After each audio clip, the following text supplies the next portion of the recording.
મોરબીના હળવદ રોડ ઉપર આવેલ આંદ્રણા ગામે 92 બોટલ દારૂ ભરેલ રિક્ષા સાથે એક પકડાયો. આગળની તપાસ શરૂ. મોરબી તાલુકા પોલીસ સ્ટાફે મોરબીના હળવદ હાઈવે ઉપરથી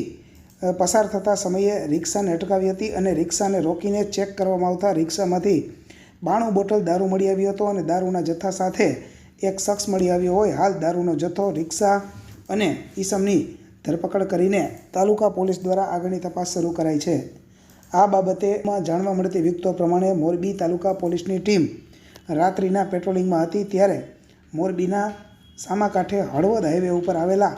આંદ્રણા ગામ પાસેથી નીકળી હતી અને ત્યારે સીમ વિસ્તારમાં આવેલ રામદેવ હોટલના સામે રસ્તા ઉપરથી પસાર થતી શંકાસ્પદ ઓટો રિક્ષા નંબર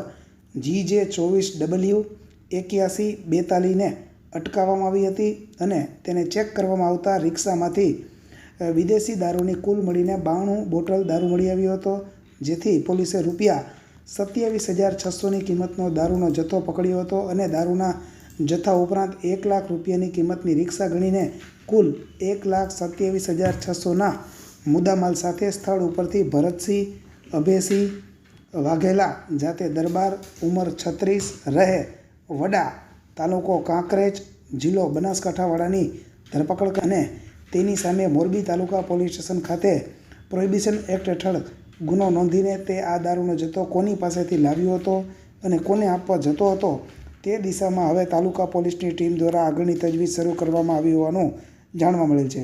અત્રે નોંધનીય છે કે મોરબીની અંદર સ્થાનિક બુટલેગરોની સાથે સાથે બનાસકાંઠા, તે ઉપરાંત ગોધરા અને અન્ય વિસ્તારોમાંથી આવતા પરપ્રાંતીય મજૂરો તથા અન્ય લોકો દ્વારા પણ દારૂની હેરાફેરીનો ધંધો છૂટથી કરવામાં આવી રહ્યો છે. માટે પોલીસ દ્વારા આ પણ એક પડકારનો વિષય હોય, ઘનિષ્ઠ કાર્યવાહી થાય તે મોરબીવાસીઓ માટે જરૂરી છે.